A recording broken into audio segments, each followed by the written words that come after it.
manimu, buvo tikrai permainingas ir įtemptas.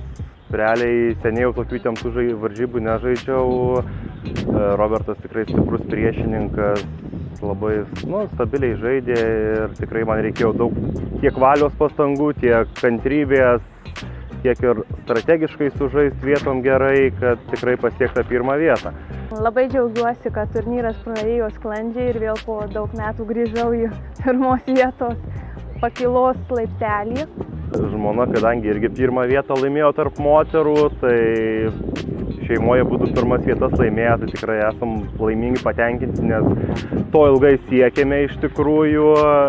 Žmona jau Irma kelis kartus jau buvo vis tiek čempionė, aš pirmą kartą, tai pagaliau prilygau ir jai.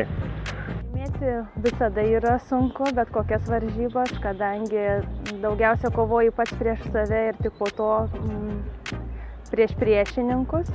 O tam, kad laimėti, reikia išlikti ramiam ir susikaupusiam visas varžybas. Karantinas tikrai turėjo įtakos kiekvieno pasiruošimui varžyboms, kadangi varžybose treniruotis tikrai praktikuotis yra lengviau, bet daug svarbiau yra turėti motyvacijos ir skirti laiko net ir tada, kai nevyksta turnyrai, siekiant palaikyti tą lygį žaidimo.